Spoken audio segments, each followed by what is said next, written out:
All right. So welcome to the Real Estate Investing Mentorship Kickoff meeting.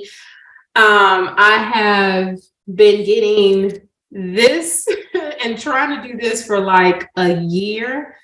And I've had so many questions when I was like, you know what, I'm going to go ahead and kick it off this year because I keep getting the same exact questions, the same people with the same exact problems, issues, and all of that. So I was like, you know what, we just need to combine it, put it all in one place so that we can kind of keep it moving.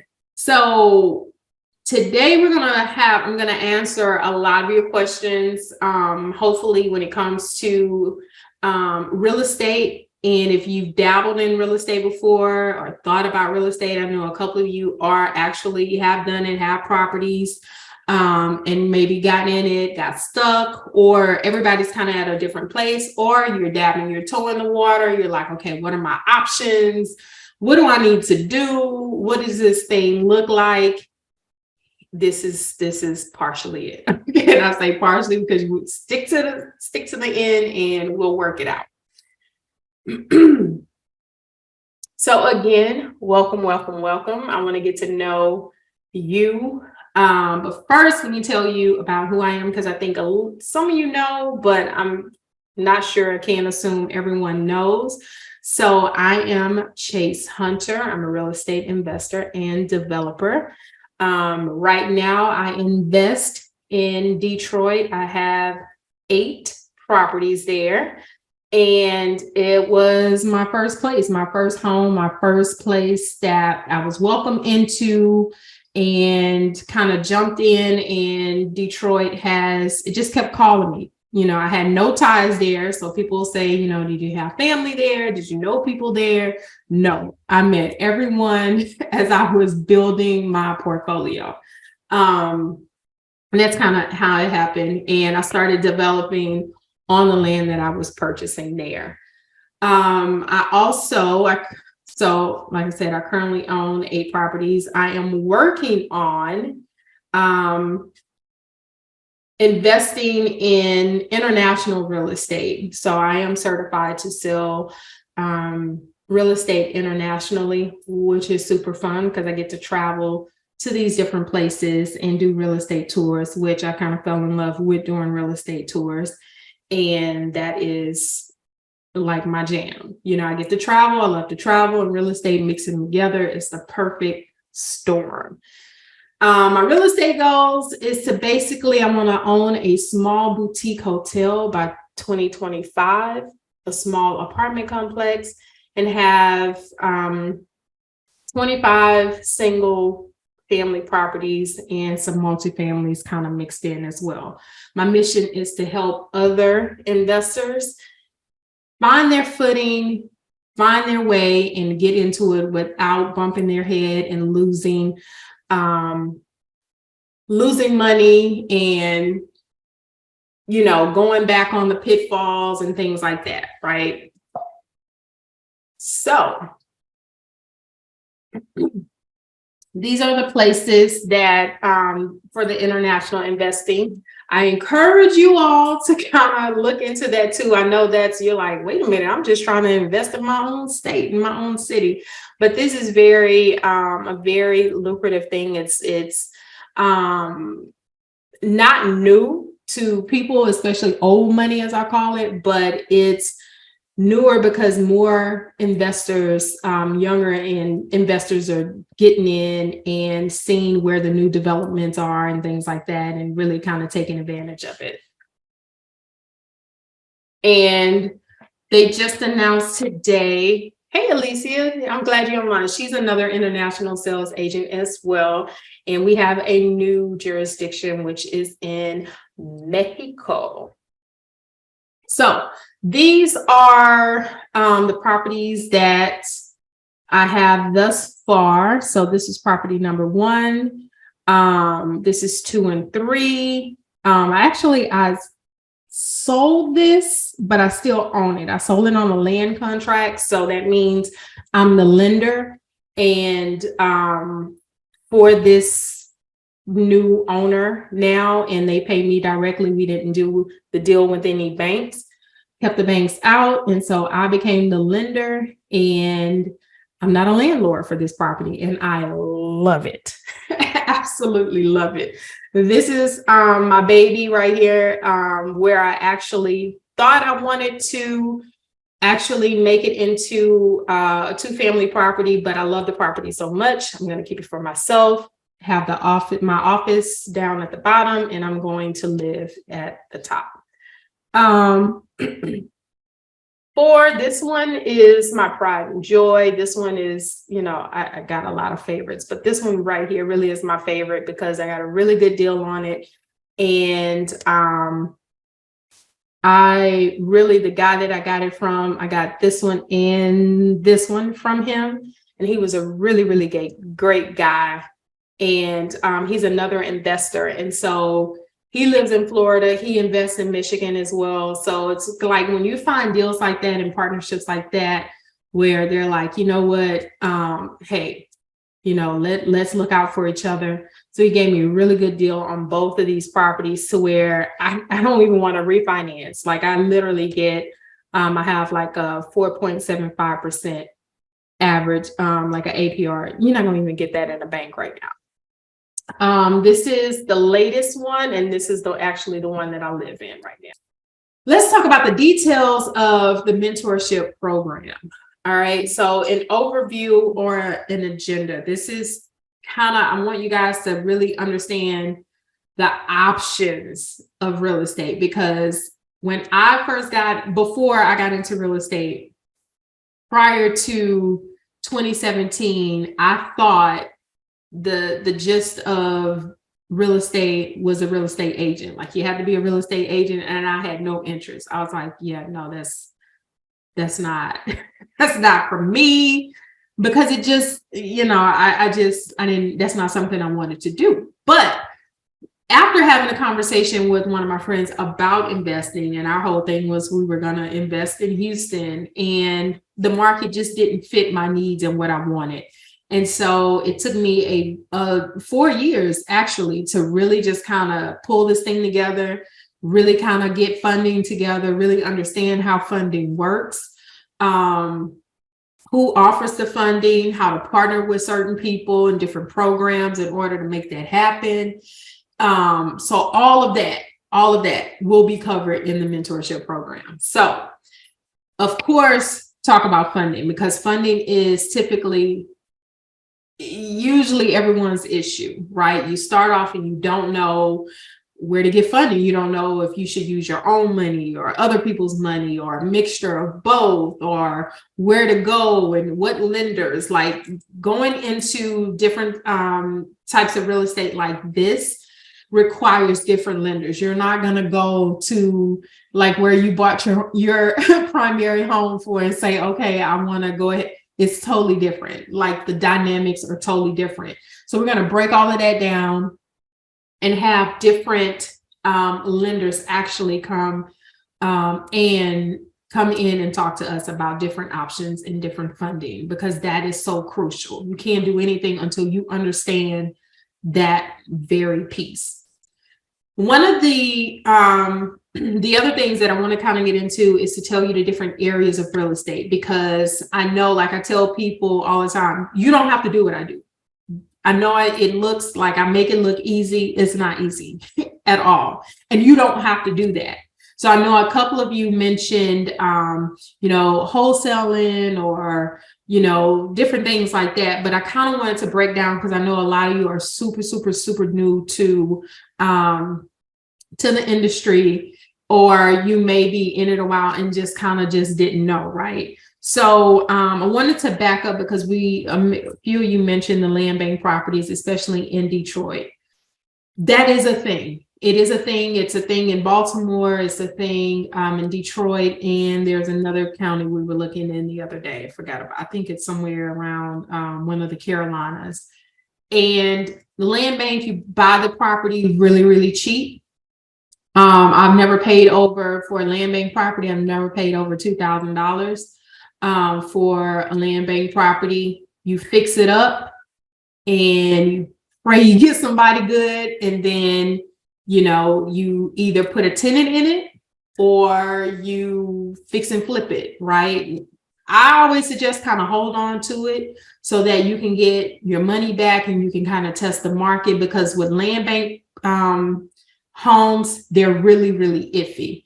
The money really, you really don't get a lot of the money unless you're in the city and you're in the home, and then you can, start building those relationships, and then they'll start, entertaining you like, oh, okay. And you can get free services like construction services and things like that. But sometimes that's just not the reality if we don't live there, right? If we're out of state investing, that's just not the reality.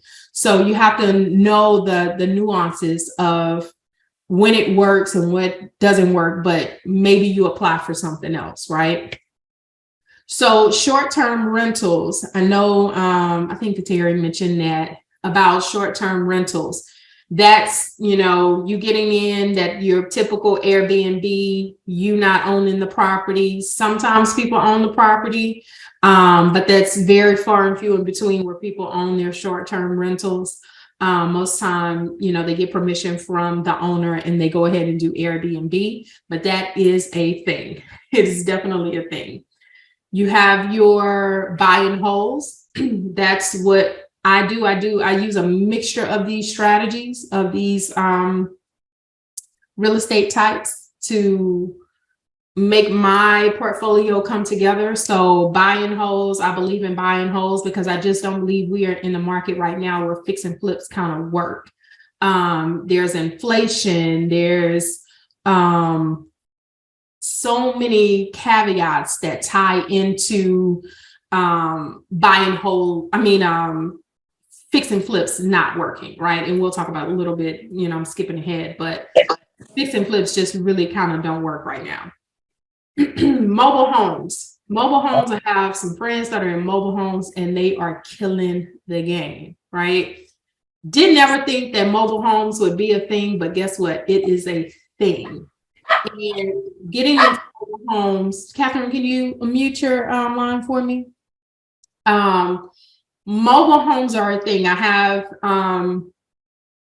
one friend of mine that's going to be coming to talk to you guys in the mentorship program about her mobile home strategy and how she, buys the homes really, really cheap, does the full renovation for about $6,000, blew my mind, and is killing the game. And she has them in Texas. She had them in Texas and Arizona, but Arizona has zoning laws now to where you can't have over 2 mobile homes and you have to live in them. So they're really, really, because they're trying to bring back, and a lot of these cities are trying to do that, where Atlanta is doing that, where they're forcing out the people and cutting down on the Airbnbs so that people can have actual places to live.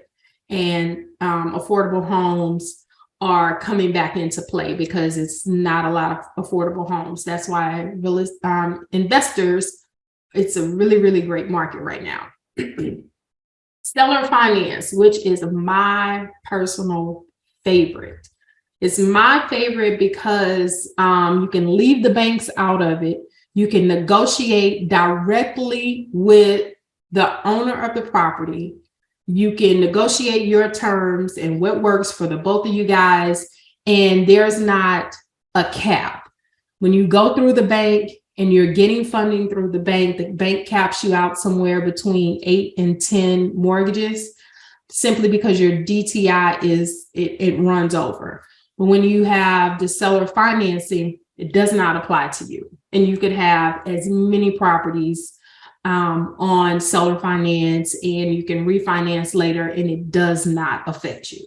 So that's really, really one of my personal favorites. Subject to is when you go, it's kind of like seller finance, but it's really not. It's when you are taking over the mortgage payment for the owner, and it's almost like a buyout. You give them a down payment, like, hey, $5,000, you're taking over their mortgage, and you put a tenant in it, you're good. That's literally it. That is literally the process of subject to, right? They're one of the things that's like almost like seller finance. It's like the closing. I don't really think you have a closing on those, but like seller finance, you close within 7 to 10 days, right? It's a quick process. It's an easy process. You're not having your credit ran all the time. It's not credit based. It's not, any of that. Neither is subject to. So a lot of people get into that to get their footing, get their money up so that they can go and get the bigger deals, go and get the commercial loans and things like that. Foreclosures, also one of my favorites. That is just really getting a list of the foreclosures, and you're paying for the foreclosures penny on the dollars. Foreclosures I see seem to be in better condition, simply because the people really don't want to lose their home, right? It's, things happen and they just had to leave. So foreclosures are actually good because the banks don't want them. They don't want to keep them on their books. So those are really, really good deals to negotiate. Wholesaling. Someone said they did wholesaling. Super. I thought about wholesaling for like 2.2 seconds and was like, I got to drive where and talk to who? Yeah, I'm not doing that. Contrary to popular belief, I am an introvert and I have social anxiety and I cannot. It's a lot for me to try to do that. Now, if you have the time and the patience and you get some good lists going and you got some, good miles and gas in your car, then wholesaling is for you because you are basically the middleman. You match an owner and a buyer and a seller, and you're the middleman. The owner says, hey, I want to sell my property for $20,000. And the wholesaler says, oh, okay, cool. I'll find you a buyer to buy it. Then you find a buyer. The buyer says, oh, okay. And you say, hey, this property is $30,000, right? And then that in between that $10,000 gap, that's your commission, that's your fee or your consignment fee or whatever for finding the property and putting the deal together. And that's it. Like literally, that's it. It sounds easy. It's work. It's a lot of work. Tax liens and deeds. So depending on what state you're in, you may be a tax lien state or a tax deed state. These are some hidden little jewels if you can find them. I know in Texas we're a tax deed state and it happens the first Tuesday of every single month. I think in Detroit it's not that often. It's maybe 2 times a year. I'm not sure, but it's properties there that have gone into, when you pay someone's taxes basically, and if let's say the person comes back and say, okay, I have the money now. So now they pay you plus interest, right? If they don't, then you wait the redemption period and now you own the property. REITs are one of my little favorite things now. I like because it's super, super passive. You don't have any, somebody had a question? No, those are nice. Sorry, I was saying I have a couple of them. Oh, yes. I do too. REITs are very fun, very passive, especially if you get into the right ones and the right development projects. It could be apartment complexes, hotels, what do you call that? Where all the little stores are, and like one of those. The condominiums. It could be one of those. It could be any of those, and you're putting you have like a piece of a share of it, right? And you're buying in, and some you can buy in. I saw one the other day, you can buy in at $200, some start at $500, and then the ones I have every quarter you get a return on that. So it's a 12% return on what you've put in, right? Very passive, kind of set, forget, walk away, right? Talked about fix and flips earlier. I'm not a fan of fixing or flipping anything. I've done my fair share of rehabs and I am over it. I have one more rehab to go, and my God, today. It is insane. So, but I know people, like I have a friend that he flips in my zip code in Detroit, and that's all he does. He will not buy and hold anything. He fixes and flips everything, and he does very well. So, but he's his own contractor as well, so that helps. International investing.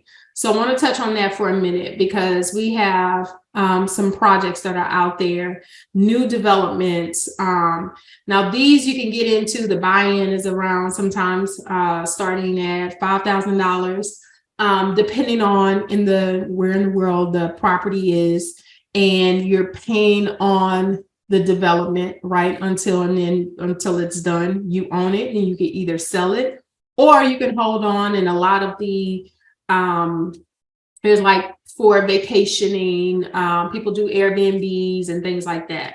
So that's real estate is a long-term thing. And I tell people all the time, you have to think about it. How much money can you set on fire and be okay with? Because that's what it's like in real estate. Just being real. If you set it on fire and be like, okay, I'm good, I won't miss it, then that's how much you need to invest. If you have to say, oh my God, my life is over and that is it, then don't invest it. Don't do it, right? And there's also hotel investing. So there are a couple of ways into hotel investing. You can buy shares into the hotel, and now you are a shareholder, and that's where you get the free stays and all the things. Or you can, tie it back into a REIT, or you can actually partner and have 4 or 5 partners and buy a hotel, and you are a part owner of the hotel, maybe having, 25 or 20% of the hotel. I will have someone in the mentorship program talking about coming and telling you about each and every last one of these, because they are very, very important. How to get in, what's the best strategy to get in, how to navigate it, how to figure out which one works best for you, if it works best for you based on where you are right now. Does that make sense, everybody? Yeah, sounds good to me.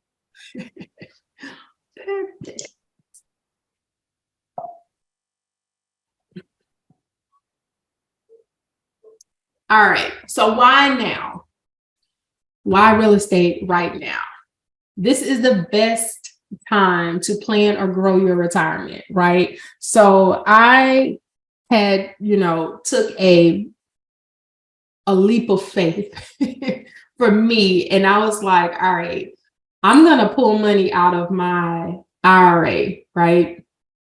And I'm going to just put it into real estate and see what happens.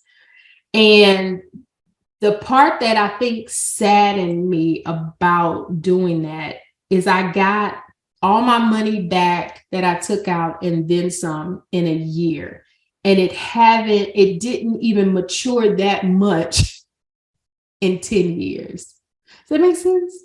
So I was like, why was I waiting? Like, and I tell people all the time, that was my biggest regret in real estate, is not starting sooner, right? The 4 years that I was researching and studying and trying to, I should have done it then, but better now, than later. But I was like, I was grateful at the same time that I was, able to do that. But at the same time, I was like, man, like my retirement, that means it really wasn't doing anything for me. Right.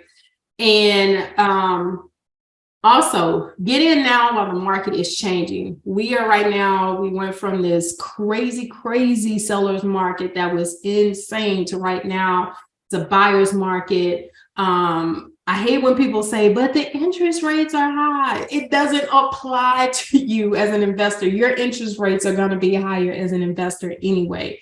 And as long as you can refinance the deal, it doesn't matter. It really doesn't matter. Also, why now? Start your path to financial freedom. Again, I'm over 40, so I wish I would have done it sooner. I wish I would have had the foresight to do it sooner when I, collect rents and I'm like, man, I didn't do nothing for this, right? And sitting in at a job all day where I'm actually having to hustle to make things happen. I was like, dude, this is not making sense to me. I'm not saying quit your job. What I am saying is it's an easier way. Also, build generational wealth. If you want to pass something to your short people and say, keep it going, have them keep the legacy going and to build something for them, this is definitely it. I know a lot of people say, hey, generational wealth, and it sounds so cliche, but I ask my family all the time, what are y'all leaving each other? Like, what bills? Like, what are we doing here? Like, let's leave these kids something. Let's leave them better than they came, right? Let's give them some land. Let's give them some property. Let's do something so that they can make the choice to do what they want with it. Also, there's a why now, because there's a community of people to help support, lead, and guide you through this process. Trust me, it takes a tribe, it takes a village to get through this thing. And I'm so glad that I built my ecosystem of support, because I didn't have that before. And I literally was like, inserting myself. Okay, what you doing? I think that's how I met Alicia, right? I was like just in other people's conversations and just ear hustling and just, that's kind of what I do. Also, one thing that is just lovely about real estate is the tax benefits. Nothing else, the tax benefits. So when you are, an entrepreneur, full-time entrepreneur, even if you're not and you have, you still work, but you still have a business and you have to pay those taxes, that real estate offset that thing, like, whew, you need that. It's beautiful. It is a beautiful thing. So I'm gonna pause right here because I wanted to get, Catherine, earlier we introduced ourselves and said what our goals were, and I kind of wanted you to do the same. I didn't want to leave you out. I'm sorry that I joined and my dog was barking. I thought I was on mute. Okay. I'm Catherine Hills, and I met you when you were talking to Alicia at the hotel in San Francisco, Okay. Sacramento. So my goals are that I'm over 50. So I started late and I need to make up something. So I thought that like investing in some property would help. So that's what I would like to do in the next year, 6 months to a year, is buy something to start that portfolio. Very doable. Do you know where you want to start investing at? I don't yet. Okay. Fair enough. Because I didn't know for a long time, so that's good. But we're gonna find it out for you very soon. All right. So let's talk about, I don't know if you guys can see this. How long is the mentorship? That determines on you and your goals and what you are looking for to get out of this mentorship. But the curriculum is for 11 months, right?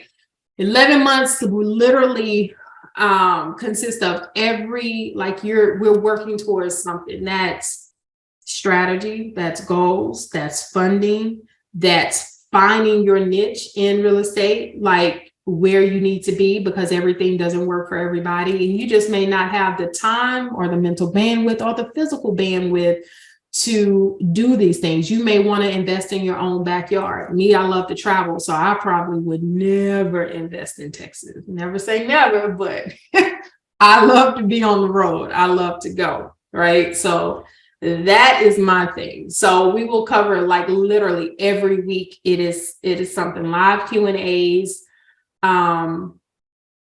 There are weekly live Q&As. monthly. Why do I feel like I have a slide on that? Maybe I'm jumping ahead. Okay, hang on. What is the monthly investment for the mentorship? The investment is only $39 per month. Here it is. That's what I was looking for. So you get daily tips in the real estate market because it's ever so changing.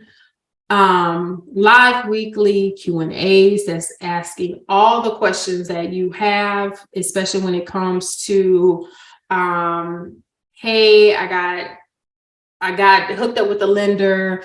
I got my first property. Where do I get my tenant?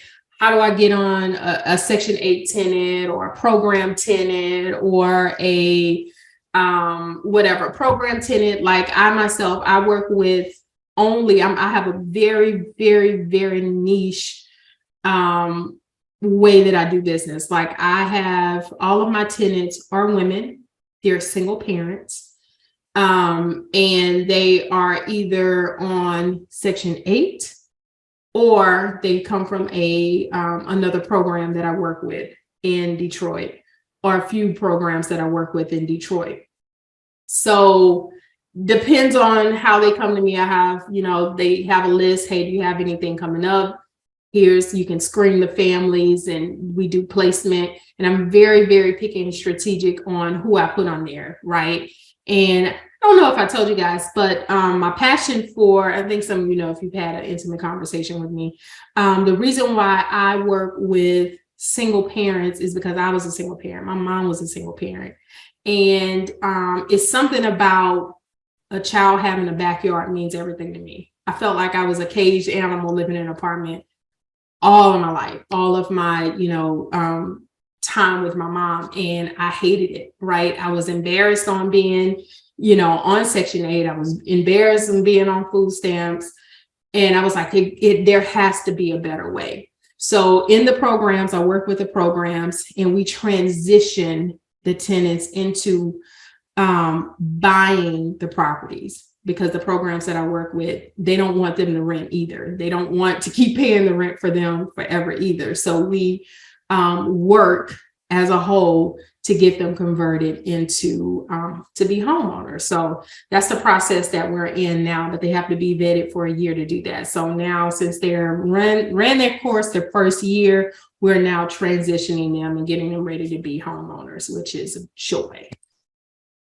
Anywho, back to this monthly experts, subject matters. That's the people that I was telling you come out talking to you, and you can ask them specific questions on the industry. How did they fund their deals? Or like if there's a mobile home, there's different lending for mobile homes because it's the way it is classified, because it's almost like a vehicle almost, right? So how to get funding for that and how to do that, or me telling you how to structure a seller financing deal, or where to get that funding from outside lenders and outside partners and things like that. First dibs on off-market deals domestically and internationally. I get tons of properties that come my way, pocket listings that are not on the MLS every single day, that people are selling, trying to offload. And I mean, the deals are amazing. And they're in Detroit, they're in Tennessee, they're in Ohio, Texas, and Maryland. So just to let you know some of the areas that we cover, and then all of the international things. Also, discount on other classes and resources. I'm working on H2I Academy, which is a full comprehensive, this is kind of like you can only get so much, but that's the full scale version of everything, where you will get literally my playbook in my forms and of how I deal with contractors and my contracts and all those things, right? So that is the mentorship program.